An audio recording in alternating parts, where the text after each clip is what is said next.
어떤 직장에서 남자 직원들에게 설문조사를 했답니다. 그 설문의 내용은 남자들이 어떨 때에 가장 살맛 나는가, 가장 기분이 좋은가라고 물었답니다. 물었을 때에 대답한 분들 중에 제일 많은 1등이 아내로부터 격려와 칭찬을 받았을 때 기분이 제일 좋더라는 거예요. 두 번째는 직장에서 동료들과 또 상사들로부터 인정과 칭찬을 받았을 때라고 대답을 했다고 합니다. 우리가 살아가면서 참 격려를 받고 칭찬받는 것은 정말 기분 좋은 일입니다. 우리에게 살맛이 나게 하고 또 활력이 솟아나게 하고 또 새 일을 행할 수 있도록 만들어가고 자신과 용기와 신뢰를 더 쌓게 만들어가는 하나의 것이 바로 칭찬과 격려라고 하는 것입니다. 우리는 우리 스스로가 격려를 받으면 그렇게 좋아하면서 실제적으로 우리 자신은 너무 다른 사람들을 격려하고 칭찬하기에 인색하고 있다라고 하는 것입니다. 우리가 이런 것을 모르는 것은 아니면서도 우리가 왜 그렇게 다른 사람에 꼬집어 주기는 잘하면서 뭔가 잘못된 것을 이래라 저래라 지적은 잘하면서 그가 잘한 것은 그냥 지나가 버리는, 묻어버리는 이런 습성이 오늘 우리에게 있지 않는가. 오늘 이 성경에 보면은 다윗이 왕이 되어서 하나님의 법궤를 예루살렘으로 옮기는 일을 합니다. 사울 왕 때에 오랜 기간 동안 하나님의 법궤가 저 시골 기란 여아렘이라는 곳에 방치되다시피 누구 하나 관심 없이 그냥 그렇게 지내다가 다윗이 왕이 되어서 하나님의 법궤를 가까이 하고 싶어졌습니다. 당시 하나님의 법궤는 하나님 임재하심의 장소이고 또 하나님 자신과 같은 그런 그것이 바로 법궤였습니다. 법궤를 앞장 세우고 광야 생활을 거쳐 가나안까지 들어오게 되고 요단강을 건널 때에 법궤를 앞장 세웠더니 요단강물이 끊쳐지게 되고 여리고성을 돌았더니 여리고성이 무너지게 되고 이 법궤가 이루는 곳마다 놀라운 하나님의 역사가 일어났기 때문에 이들은 법궤를 무척 신성시하고 하나님처럼 생각했던 것입니다. 이런 법궤를 예루살렘으로 옮기기 위해서 거국적으로 다윗은 고관 대작들을 모으고 대대적인 국가 행사로 시작을 해서 옮기는 과정에서 그만 불상사가 일어나서 사람이 죽게 되어지는 일이 있으므로 1차 법궤 옮기기가 중단되었습니다. 그런 이후 한 석 달 후에 다시 모든 것을 정비해서 하나님의 말씀을 따라 성경에 기록되어진 대로 법궤 옮기기를 시도해서 2차로 레위 사람 고핫 자손이 어깨에 메고 늦지만은 한 걸음 한 걸음 떼어놓아 이 법궤가 이제 드디어 예루살렘으로 들어오게 되어진 겁니다. 이 모습을 바라본 이 다윗은 너무너무 좋았습니다.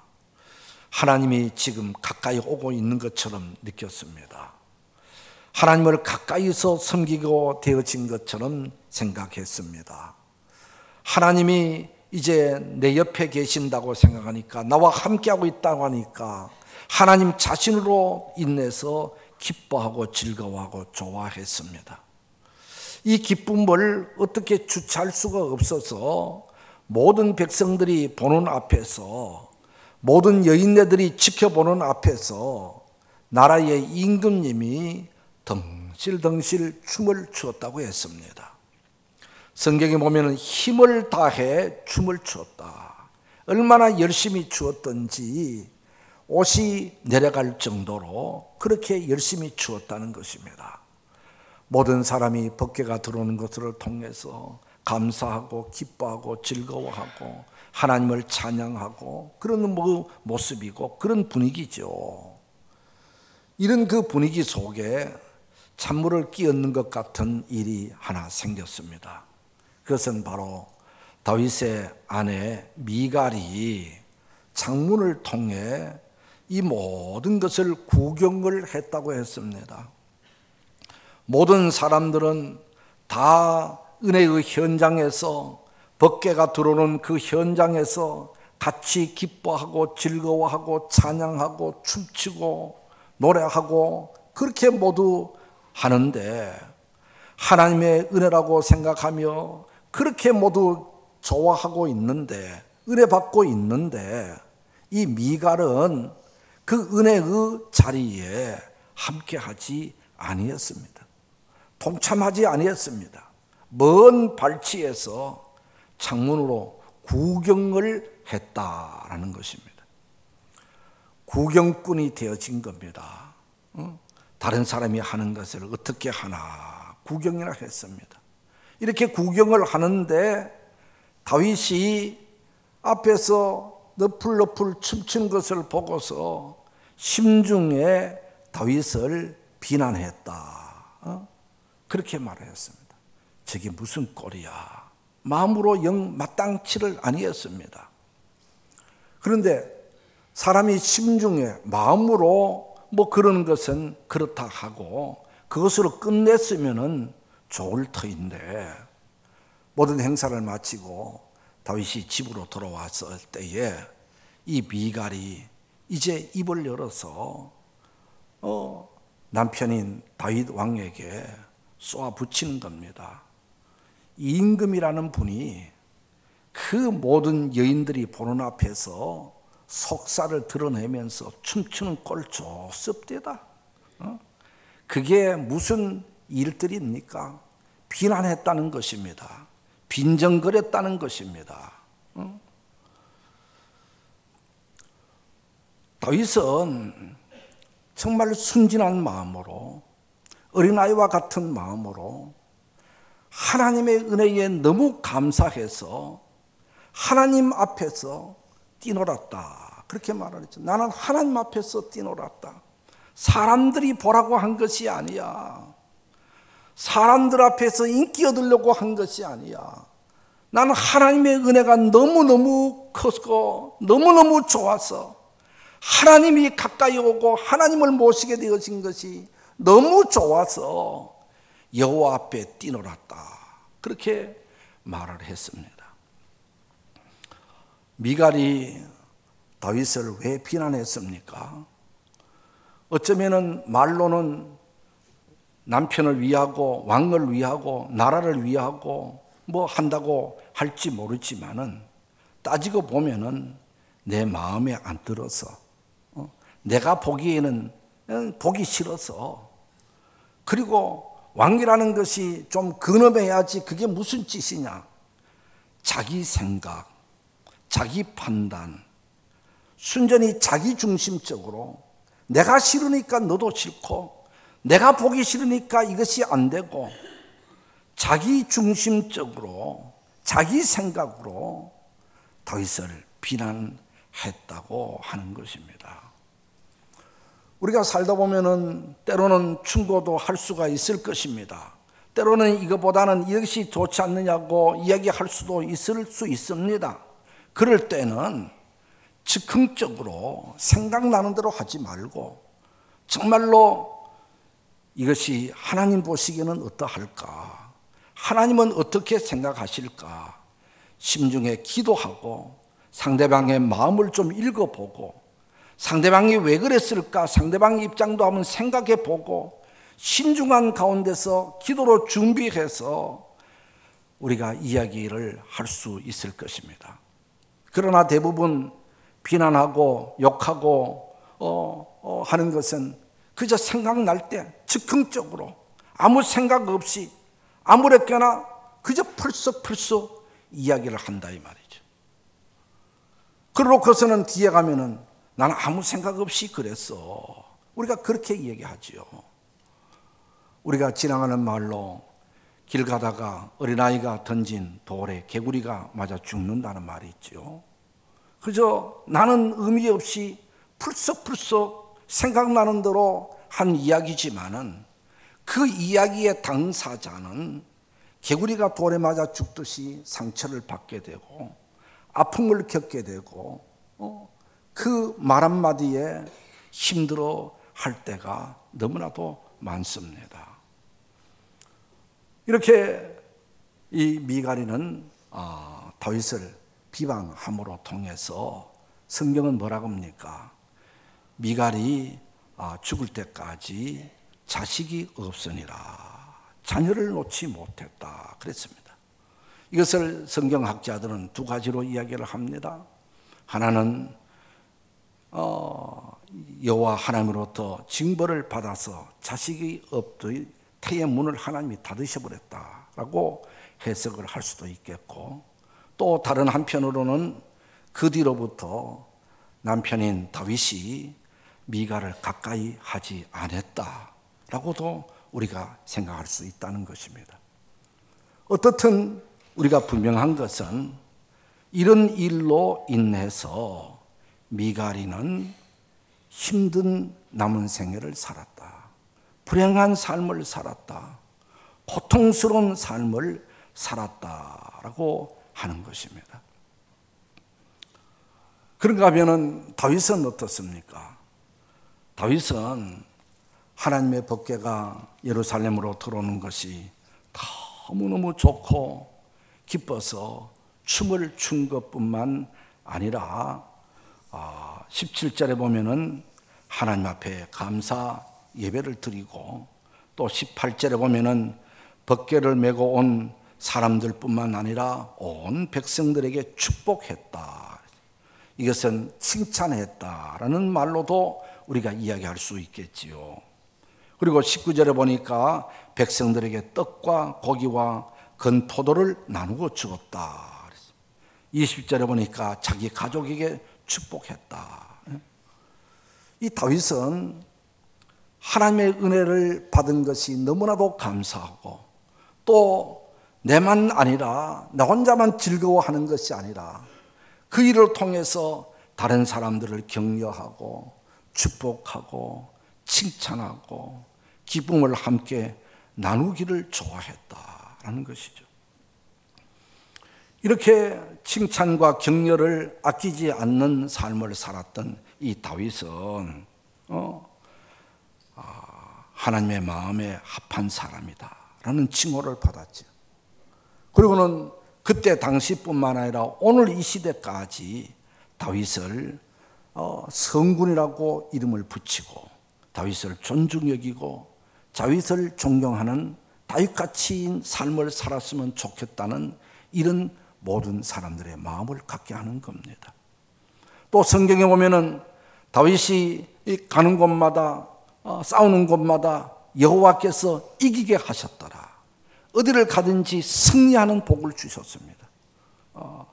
그리고 그 다윗의 후손들이 계속 왕위를 이어갈 수 있도록 왕족으로 하나님이 세워주셨습니다. 뿐만 아니라 인류의 구주 메시아 예수 그리스도가 다윗의 자손에서 태어나게 해주셨습니다.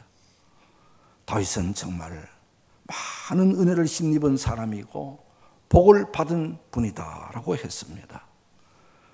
여러 가지 종합적인 것이 있겠지만은, 그러나 오늘 본문을 통해서 우리에게 주어지는 것은 바로 다윗은 칭찬하고 격려하고 축복하기를 좋아했는 이 사람이었다라고 하는 것입니다. 우리가 성경에 보면은 미갈처럼 다른 사람을 비방하다가 욕하다가 하나님 앞에 징벌 받은 사람을 또 우리는 발견하게 되는데, 그 사람이 바로 가룟 유다지요.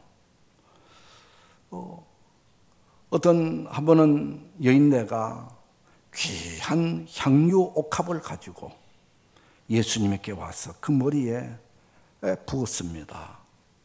그런 모습을 보고 가룟 유다가 이 왜 이런 귀한 옥합을 향유를 허비하느냐? 이것을 팔면은 300데나리온 이상 받을 것인데 그걸 갖고서는 가난한 사람들에게 나눠주면 얼마나 좋겠느냐? 왜 이 귀한 것을 허비하느냐고 막 화를 내면서, 성경에 보면 화를 냈다 그랬어요. 막 질책을 하고 꾸중을 하고 여인을 비방했어요. 예수님은 가만두어라, 내 장례를 준비했다고 하시면서 복음이 전파되는 곳마다 이 여인의 행한 것을 기억하게 하라고 주님은 그렇게 기뻐하고 좋아했는데, 가룟 유다는 다른 사람이 하는 선한 일을, 다른 사람이 하는 이 귀한 일을 비방하고 욕하고 질책하고 성질내고 화를 냈다. 그랬을 때에 결국 가룟 유다는 배반자가 되어졌고, 그리고 그는 아주 비참하게 인생을 마친, 모든 사람 가룟 유다 이야기만 들으면은 고개를 젓게 되어지는 이런 실패한 인생이 돼버리고 말았잖아요. 물론 한 가지 때문에 그렇다고 보기는 어렵지만은, 그러나 가룟 유다의 의식 자체가 칭찬할 줄 모르고 격려할 줄 모르고 비방하고 욕하고 다른 사람이 선한 일을 했는 것을 갖고 그것을 좋게 여기지 아니하는 이런 사람이었다고 하는 것을 우리에게 보여주는 것입니다. 그러가면 예수님께서는 칭찬하기를 그렇게 좋아하셨습니다. 마태복음 8장에도 보면은 한 로마 백부장이 예수님을 찾아와서 내 하인이 병들었으니 고쳐달라고 그랬을 때에 내가 가서 고쳐주겠다. 그런데 이 백부장이 그러죠. 내 집에 오는 것을 나는 감당하지 못하겠습니다. 말씀만 하옵소서. 그리하면 내 집에 있는 하인이 나을 것입니다. 그렇게 했었을 때 주님은 내가 진실로 너희에게 이르노니 이스라엘 중에서 이만한 믿음을 가진 사람을 내가 본 적이 없다 하면서 그 백부장을 칭찬했잖아요.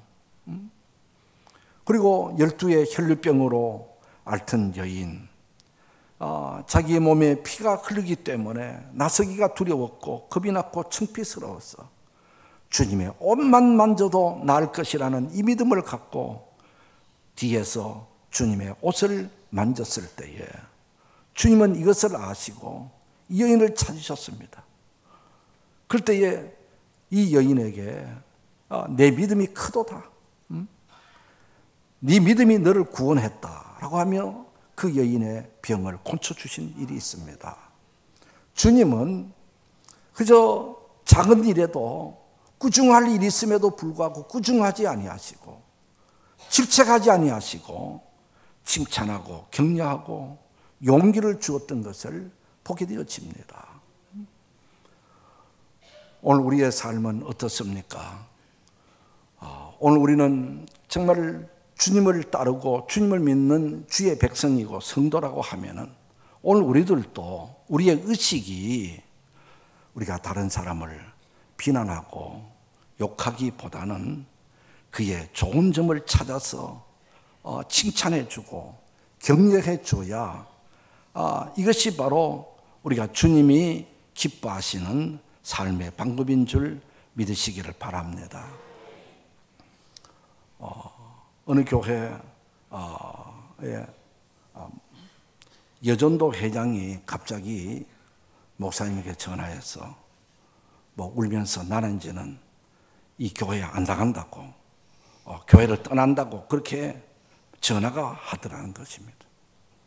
그래서 왜 그러냐고 그랬더니 말도 안 하고 이제는 이 교회 안 나온다고 그렇게 하는 전화를 받고, 목사님이 그제서야 이게 무슨 일이냐라고 알아봤더니 그 여전도 회장이 얼마 전에 교회 커튼을 했다는 거예요. 창문에 커튼을 하고 냈는데 이 여전도 회장은 기쁨으로 감사함으로 교회 커튼을 했는데, 커튼을 해놓고 나니까 교인들이 색깔이 우중충하느니 촌스럽게 했다느니 저거 당장 뜯어내라고 하느니 여러 말들이 많아서 그 말을 들으니까 이 분은 감당하지 못해서 나는 교회 안 나오겠다고 그랬다고 하는 이야기를 들은 적이 있습니다.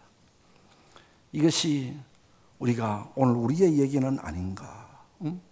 누가 기쁨으로 감사함으로 헌신하고 봉사하고 앞장서서 무엇인가 하나님 앞에 무언가 해놓으면은 그것이 내 마음에 들지 않는다고 뒷말하고 비난하고 욕함으로 통해서 상처를 주고 아픔을 주는 경우들이 있다고 하는 것을 우리가 다시 기억할 수 있잖아요.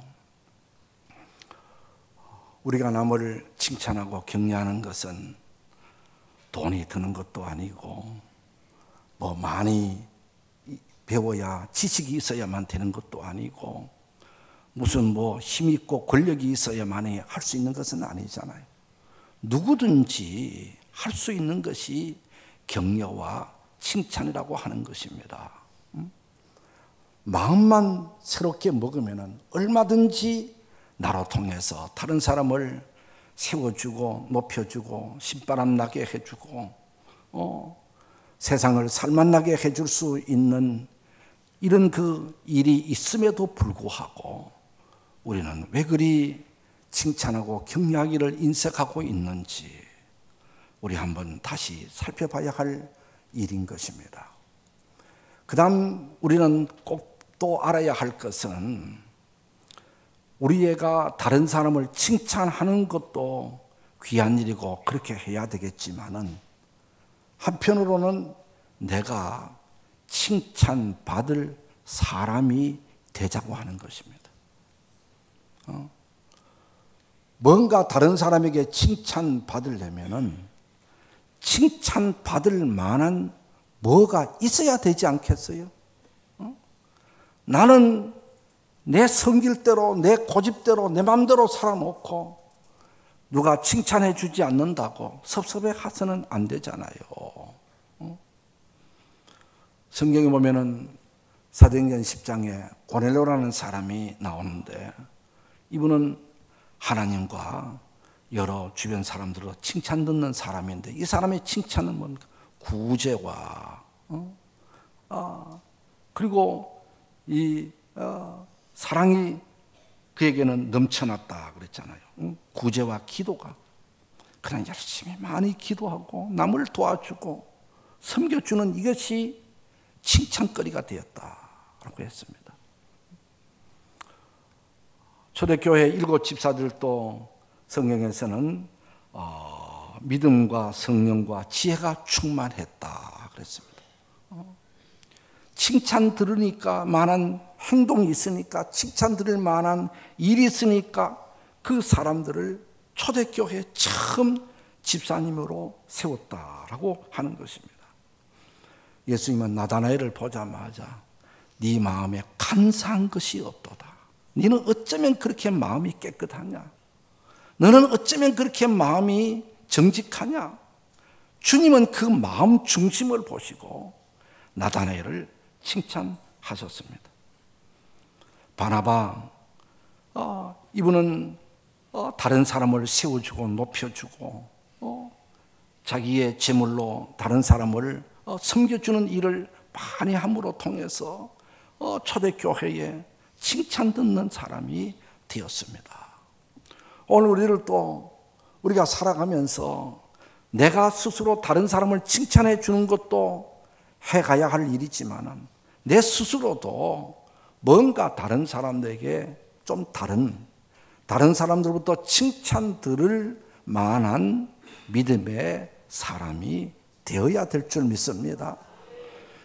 열심히 기도를 한다든지 교회 와서 봉사를 한다든지 하나님의 앞에 섬김의 믿음이 크다든지 뭔가 하나님 보시기에 우리 주변 사람 보시기에 칭찬 들을 만한 것들이 우리에게는 몇 가지는 있어야 되지 않겠어요?